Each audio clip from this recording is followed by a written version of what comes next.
প্রতিদিন গীতাপাঠ শুনলে মন শান্ত হয়, জীবনে সঠিক পথ দেখাতে সাহায্য করে। দুঃখ, ভয়, রাগ দূর হয়, আত্মবিশ্বাস বৃদ্ধি পায়। কর্ম ও ভক্তির মাধ্যমে হৃদয়ের শক্তি, ঘরে শান্তি ও জীবনে আলো নিয়ে আসে। তাই প্রতিদিন আমাদের চ্যানেল থেকে 2টি শ্লোক সহ একটি পাঠ শুনুন। ইয়ত্ত দগ্রে বিষমিব পরিণামিহ মৃতোপমম তৎসুখম সাত্ত্বিকম প্রোক্তম আত্মবুদ্ধি প্রসাদজম। যে সুখ প্রথমে বিষের মতো কঠিন বলে মনে হয়, কিন্তু পরিণামে অমৃতের মতো হয়ে ওঠে এবং যা আত্মবুদ্ধির প্রসন্নতা থেকে জন্মায়, সেই সুখকে সাত্ত্বিক সুখ বলা হয়।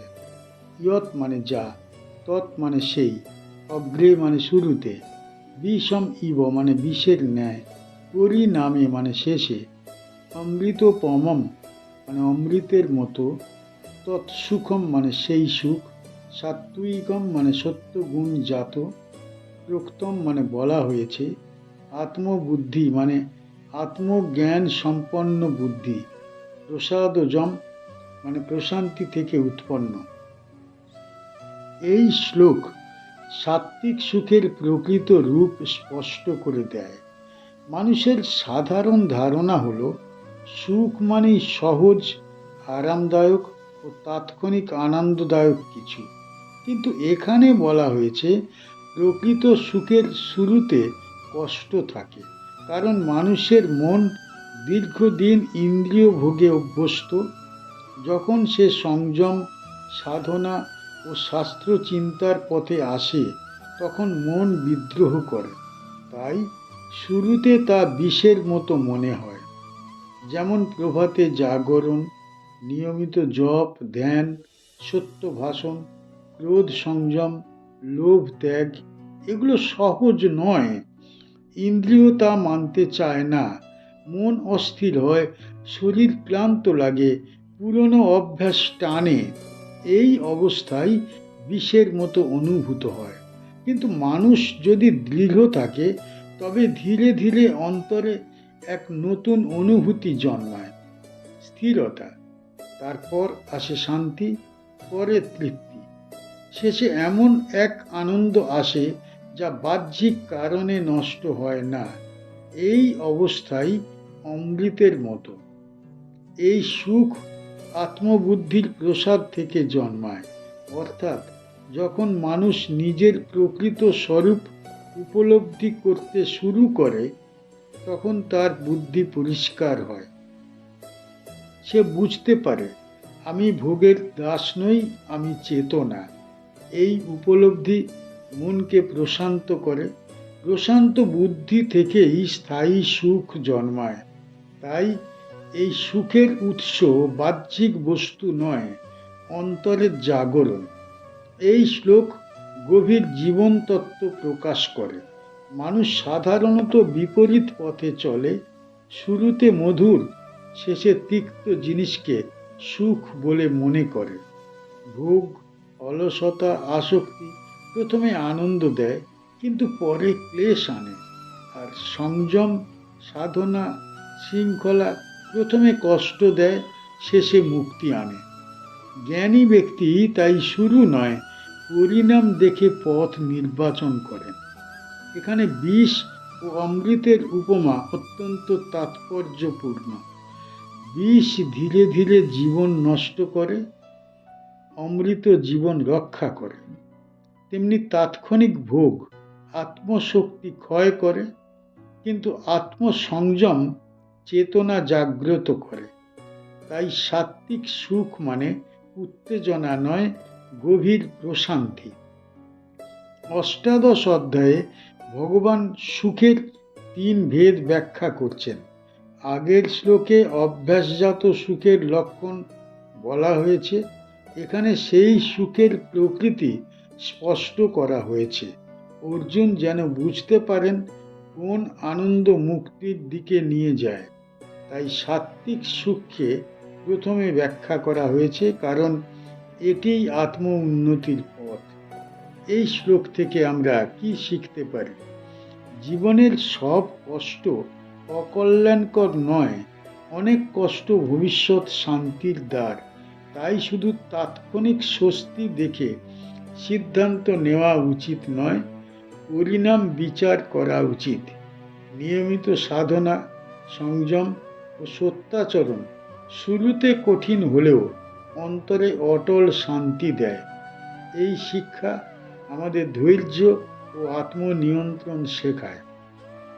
মানুষ যখন ভিতরের আনন্দ অনুভব করতে শেখে, তখন বাইরের প্রাপ্তি বা অপ্রাপ্তি তাকে দুঃখ দিতে পারে না। তাই সত্যিকারের সুখ ভোগে নয়, আত্মজাগরণে। এই উপলব্ধি শ্লোকের মূল শিক্ষা। বিষয়েন্দ্রিয় সংযোগাৎ ইয়ত্তদগৃহমৃতোপমম পরিণামে বিষমেব তৎসুখম রাজসংশ্রিতম। ইন্দ্রিয় ও বিষয়ের সংযোগ থেকে যে সুখ জন্মায়, যা শুরুতে অমৃতের ন্যায় মধুর বলে মনে হয়, কিন্তু পরিণামে বিষের মতো দুঃখদায়ক হয়ে ওঠে, সেই সুখ রাজসিক নামে পরিচিত। বিষয় মানে ভোগ্য বস্তু, ইন্দ্রিয় মানে চক্ষু, জিহ্বা, কর্ণ, ত্বক, নাসিকা, সংযোগাৎ মানে সংযোগ হতে, ইয়ৎ মানে যা, তৎ মানে সেই, অগ্রে মানে প্রথমে, অমৃতোপমম মানে অমৃতের মতো, পরিণামে মানে শেষে, বিষম ইব মানে বিষের ন্যায়, তৎসুখম মানে সেই সুখ, রাজসম মানে রজগুণজাত, শ্রিতম মানে বলা হয়েছে। এই শ্লোক মানব জীবনের সবচেয়ে পরিচিত কিন্তু সবচেয়ে বিভ্রান্তিকর সুখের ব্যাখ্যা দেয়। মানুষ যে আনন্দকে সাধারণত প্রকৃত সুখ বলে মনে করে, সেটি এখানে রাজসিক সুখ নামে বর্ণিত হয়েছে। এই সুখের উৎস হল ইন্দ্রিয় ও বাহ্য বস্তুর মিলন, সুন্দর দৃশ্য দেখা, সুমধুর শব্দ শোনা, রুচিকর খাদ্য গ্রহণ, আরামদায়ক স্পর্শ, সম্মান ও প্রশংসা। এগুলো মনকে তৎক্ষণাৎ আনন্দ দেয়। সেই আনন্দ তীব্র ও আকর্ষণীয় বলে প্রথমে তা অমৃতের মতো মনে হয়। কিন্তু এই সুখের প্রকৃতি পরিবর্তনশীল, কারণ ইন্দ্রিয়ের অনুভূতি স্থায়ী নয়। একটি বস্তু যত বেশি উপভোগ করা হয়, তত তার প্রভাব কমে যায়। তখন একই আনন্দ পেতে আরও বেশি ভোগের প্রয়োজন হয়। এইভাবেই আকাঙ্ক্ষা জন্মায় এবং আকাঙ্ক্ষা থেকেই আসক্তি। মানুষ ভাবে যে সে সুখ ভোগ করছে, কিন্তু বাস্তবে সে অভ্যাসের দ্বারা পরিচালিত হচ্ছে। তাই তার স্বাধীনতা কমে যায়। যখন ভোগ প্রাপ্ত হয় না, তখন অস্থিরতা জন্মায়, ক্রোধ জাগে, হিংসা বৃদ্ধি পায়। আবার যখন ভোগ পাওয়া যায়, তখন তা হারানোর ভয় জন্মায়। ফলে আনন্দের সঙ্গে উদ্বেগ জড়িয়ে যায়। ধীরে ধীরে মন ক্লান্ত হয়, তৃপ্তি হারিয়ে ফেলে। তখনই বোঝা যায় যে এই সুখ বিষের মতো, কারণ তা শান্তি কেড়ে নেয়। এই শ্লোকের একটি গভীর মানসিক সত্য আছে। ইন্দ্রিয় সুখের স্বভাব হলো উত্তেজনা। উত্তেজনার পরে অবসাদ আসে। তাই ভোগ যত বাড়ে, শূন্যতাও তত বাড়ে। মানুষ তখন নতুন বস্তু, নতুন অভিজ্ঞতা, নতুন সম্মান খুঁজতে থাকে, কিন্তু স্থায়ী শান্তি পায় না। এই চক্রই রাজসিক জীবনের বন্ধন। এখানে বিষের উপমা অত্যন্ত তাৎপর্যপূর্ণ। বিষ প্রথমে ক্ষতি বুঝতে দেয় না, পরে শরীর নষ্ট করে।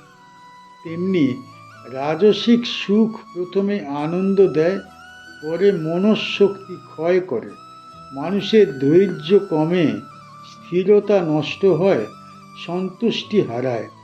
ফলে সুখের পিছনে দৌড়াতে দৌড়াতে সে আরও অশান্ত হয়ে পড়ে। তবে এই শ্লোক ভোগকে নিষিদ্ধ করছে না, বরং সতর্ক করছে। ইন্দ্রিয় মানুষের স্বাভাবিক শক্তি, কিন্তু তা নিয়ন্ত্রিত না হলে বন্ধন সৃষ্টি করে। সংযম থাকলে ভোগ সীমার মধ্যে থাকে, ক্ষতি করে না। সংযম না থাকলে ভোগই দুঃখের কারণ হয়। তাই জ্ঞানী ব্যক্তি ভোগ ব্যবহার করেন, কিন্তু তাতে আসক্ত হন না। অষ্টাদশ অধ্যায়ে ভগবান 3 প্রকার সুখ ব্যাখ্যা করছেন। সাত্ত্বিক সুখ, যেখানে শুরুতে কঠিন কিন্তু শেষে অমৃত। তার বিপরীত রূপ বোঝাতে এখানে রাজসিক সুখের আলোচনা করা হয়েছে। অর্জুন যেন বুঝতে পারেন কেন মানুষ ভোগে আকৃষ্ট হয় কিন্তু শান্তি পায় না। সেই প্রশ্নের উত্তর এই শ্লোকে দেওয়া হয়েছে। এই শ্লোক থেকে আমরা কি শিখতে পারি? জীবনের সব আনন্দ সমান নয়। যা সহজে পাওয়া যায় তা সবসময় কল্যাণকর নয়। ইন্দ্রিয় সুখ গ্রহণ করা স্বাভাবিক, কিন্তু তাকে জীবনের লক্ষ্য বানালে অশান্তি বাড়ে। সংযম ও সচেতনতা থাকলে মানুষ ভোগের মধ্যে থেকেও স্বাধীন থাকতে পারে। কিন্তু আসক্ত হলে ভোগই দুঃখের কারণ হয়। তাই আনন্দ গ্রহণ করব, কিন্তু তাতে নিজেকে হারাবো না, এই বোধই জ্ঞানের সূচনা। স্থায়ী শান্তির জন্য অন্তরে তৃপ্তি গড়ে তোলা প্রয়োজন। বাহ্য বস্তুর আনন্দ ক্ষণস্থায়ী, কিন্তু সংযম ও আত্মজ্ঞান মানুষের মনে স্থির সুখ আনে। এই উপলব্ধি মানুষকে বন্ধন থেকে ধীরে ধীরে মুক্তির পথে পরিচালিত করে। চ্যানেলের গীতা পাঠ কেমন হয়েছে, ব্যাখ্যা কেমন হয়েছে, আপনার কেমন লেগেছে কমেন্ট বক্সে অবশ্যই জানাবেন, এবং প্রতিনিয়ত গীতা পাঠ শোনার জন্য চ্যানেলটা অবশ্যই সাবস্ক্রাইব করে রাখুন। দেখা হচ্ছে পরের ভিডিও।